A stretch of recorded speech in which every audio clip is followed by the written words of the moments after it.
Ons is geskakel op Groot Plaas saam met ons in die ateljee. Ons gas vandag, een van ons groot vriende, Benny van Zyl van TLU Suid-Afrika. Benny, welkom terug. Ja, baie dankie Doopie, heerlik om saam met julle te kuier. So Benny, ons het nou gehoor van minister van Landbou John Steenhuisen die aanstelling van 27 tegniese raadgewers. Nou, wat het die departement van Landbou half aangehits om hierdie raadgewers aan te stel?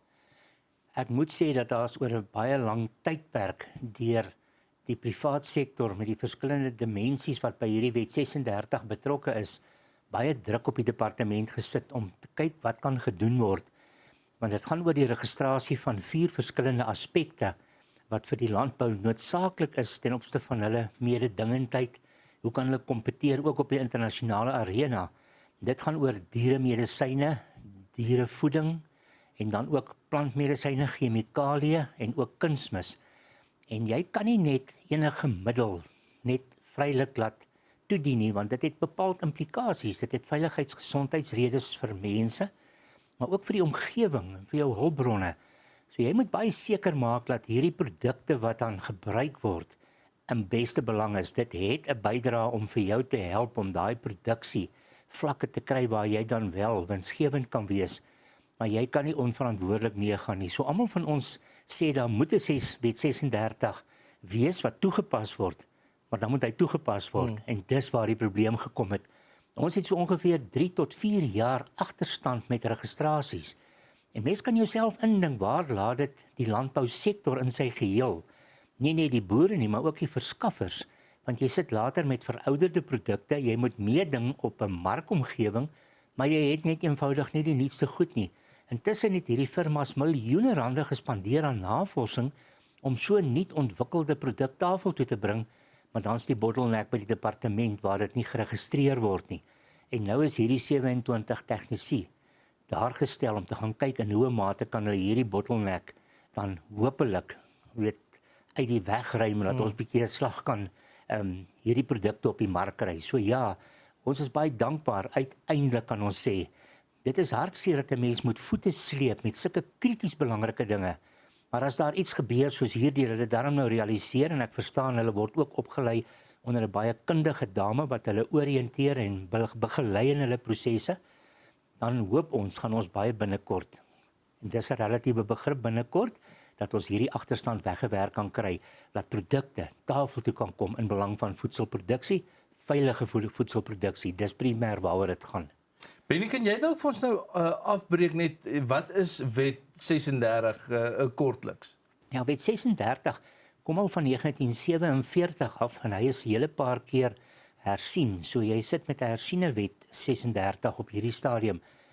En soos ek genoem het, hy het 4 spesifieke afdelings wat hy dan nou spesifiek sê dit moet gereguleer word oor dan die veiligheid daarvan en die korrekte benutting daarvan. En dit beteken dat wanneer jy in een van daai 4 afdelings soos ek genoem het, 'n produk registreer, dan word daar, soos ons praat, die etiket saamgestel wat op daai produk sy spesifieke aanwending stipuleer.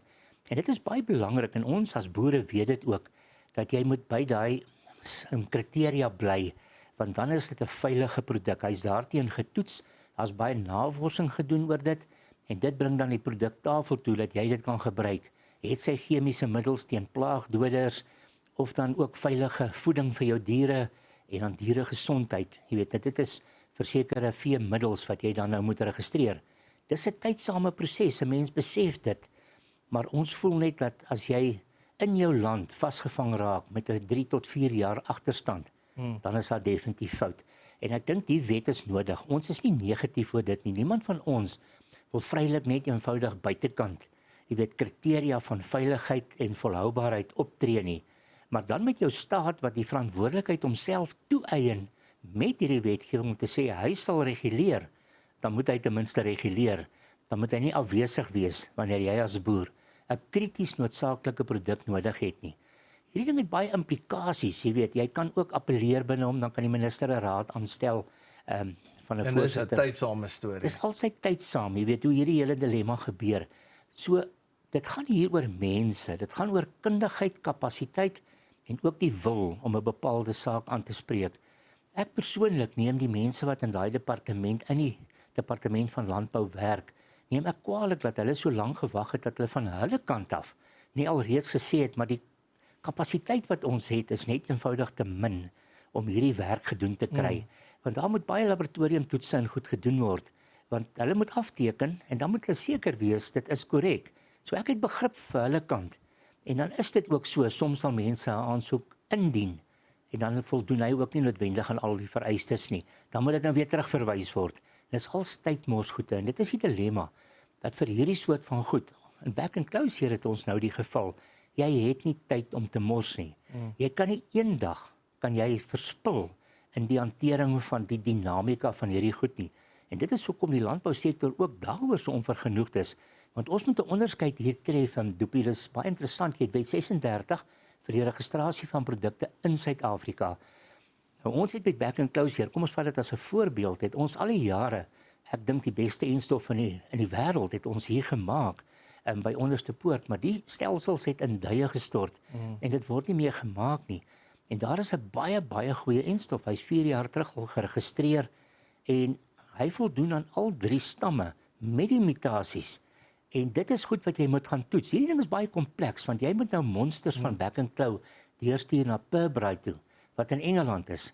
Hulle in die laboratorium gee dan vir jou die verskillende kriteria wat nodig is, en hulle toets enige enstof teen dan daardie kriteria, om te kyk, gaan hy immuniteit gee. En nou, ons het die toets geslaag destyds, maar nou is dit iets wat jy deurlopend moet doen, want back and claw se stamme muteer. So jy kan nou dink, jy gee nog 'n SAT2, maar intussen is dit 'n gemuteerde een en hy gaan nie noodwendig so effektief wees nie. So dit is 'n deurlopende interaksieproses wat die staat die verantwoordelikheid het, want hy maak dit 'n staatsbeheerde siekte, maar dan is hy afwesig. En dit is die groot dilemma wat die landbousektor tans beleef.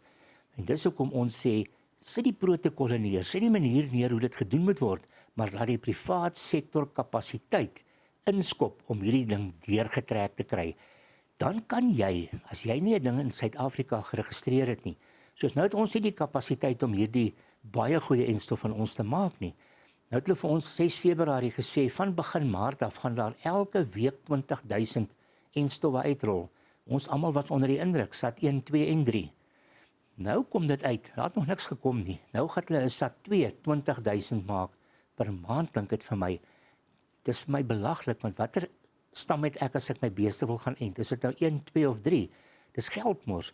Spandeer liewer geld, kry die instelling op standaard, dat ons dan in Suid-Afrika, soos dit hoort, SAT 1, 2 en 3 te kan vervaardig, ingevolge daai baie goeie formule wat ons hier nagevors het. Exactly. Maar nou kan ons, en dit is waar jy nou ook die uitkoms het, ingevolge artikel 21 by die wet van gesondheid. Ons hou vas daar, Benny, voor ons by die artikel 21 uitkom. Ons moet net gou vinnig gaan na die Grootplaas kalender toe. Ons gas saam met ons in die ateljee vandag, Benny van Sail, hy's van TLE Suid-Afrika. Ons is nou weer terug net hierna.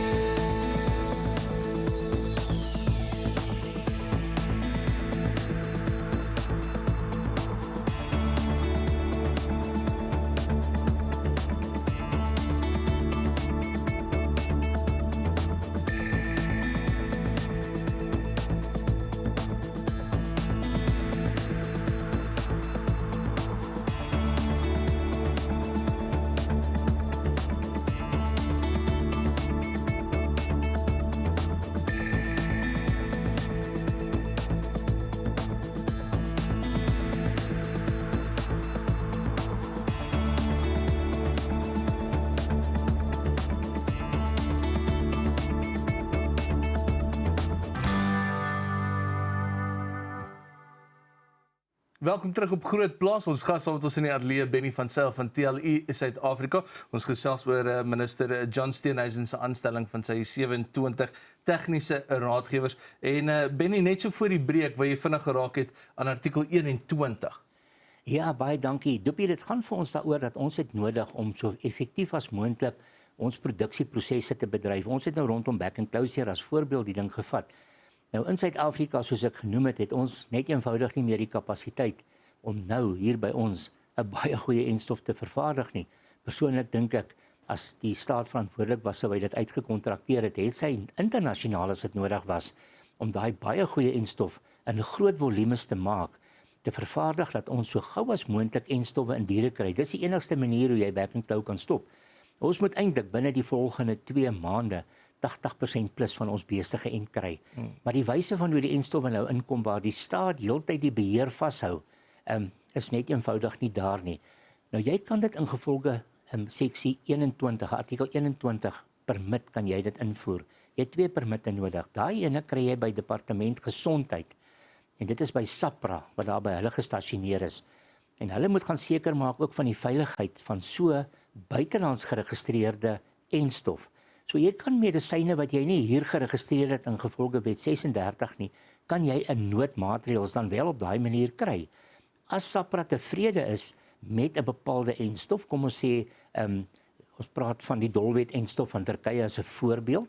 Hulle gaan deur al sy kriteria, sy samestelling, sy Pirbright toetse alles en hulle teken hom af.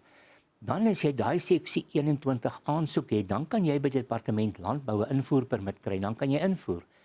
Dit is wat die wet bepaal en dit is wat die Wêrelddieregesondheidsorganisasie vereis. Maar nou kom dit, en dis wat my pla, nou gebeur dit, daar is nou 'n dolwet enstof ingevoer. Hy is nagegaan. Niks het verander nie. Jy het die kriteria waaraan hy voldoen. Hier lê sy papier, hier lê die volgende aansoek se papier. Wat is die probleem dat daai nie 'n 10 minute of 'n dag se oefening is nie? Jy hoef mos nie weer 'n keer deur alles te gaan nie. Jy kontroleer mos net. Ek het dit goedgekeur, dit is reg. Hy voldoen aan al die vereistes en dan's dit die hakplek. Mense is blokkades in stelsels. Ja. En wie betaal die prys? Die landbouer primêr en uiteindelik die verbruiker. En dit is vir my so onnodig. Ons moet bietjie dinamika kry in stelsels. Weet nie, maar jy praat nou daarvan, spesifiek daai agterstand van die aansoeke. Ja. Wat is die realiteit van hoe baie aansoeke daar reeds lê wat agterstallig is? Ek het ongelukkig nie 'n getal nou nie.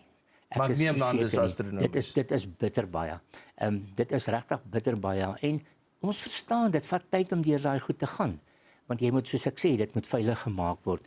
So jy sit met 'n groot dilemma want die effektiwiteit van jou produksieproses word daardeur direk negatief geraak as jy daai nuwe produkte nie so gou as moontlik het nie.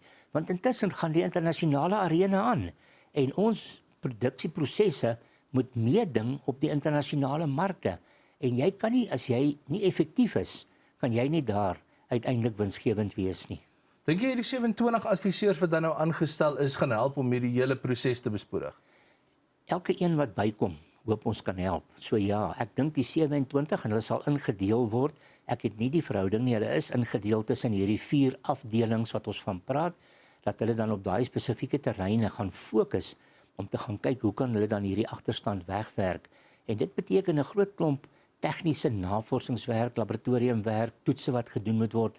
So dis nie asof daar nou 'n knoppie gedruk is en môre is hierdie agterstand uit die weg geruim nie. Maar ten minste is daar nou meer mense wat werk aan dit. En ek het die versekering gekry van kundige privaat sektor mense wat sê die dame wat hulle oriënteer en koördineer en hulle oplei en hulle rig binne in die departement is baie knap en sy weet waaroor dit gaan. En dit is iemand wat nou hulle ten minste sal reg rig dat ons gaan vorentoe 'n uitkoms kry. En ook verstaan wat die nood is van hierdie situasie. Absoluut, want die privaat sektor skakel direk baie, weet in al die verskillende sfere wat ek genoem het, hierdie 4 die dinamikas wat nou ter sprake is, skakel baie direk met haar.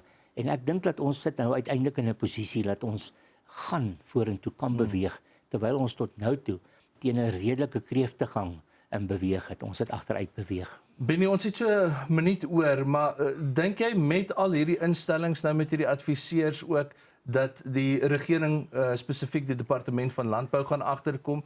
Ons moet in die toekoms baie meer proaktief wees as reaktief soos wat ons nou was? Dopie, dis absoluut die antwoord en ek wil nog 'n ding sê. As die regering regtig die beste belang van landbou voorop stel in al hierdie fasette van hierdie agterstand van registrasies, van die hantering van Back and Claw, alles. Hoe gouer hy besef, hy beskik nie oor die kapasiteit en kundigheid meer nie. Dit het verlore gegaan. Hoe gouer hy die privaat sektor kan betrek in elke moontlike faset, dat die kundigheid wat bestaan is, ek gaan kyk by die ministeriële jy weet aksiegroep, die veeartsgroepering wat ook betrek is. Daar's die beste kundigheid in die wêreld. Ek hou moed vir daai mense af. Maar hulle voorstelle word ingespan word natuurlik. Dit ingespan word, gebruik dit, laat ons die kapasiteit van Suid-Afrika inspan en die regering moet ophou om hierdie goed alsteen sy bors vas te druk. Ons vra baie vrae. Ons vra amper die vraag, moet ons die geldspoor volg? Daai is 'n gesprek vir 'n hele ander dag, Benny. Hoorie, baie dankie dat jy kom kuier, dit altyd 'n plesier. Benny van Sail, ons gas saam met ons vanoggend op Groot Plaas, hy is natuurlik van TLU Suid-Afrika. Dis al waarvoor ons tyd het. So 'n bietjie lekker sal ons kuier en dan sien mekaar weer môreoggend.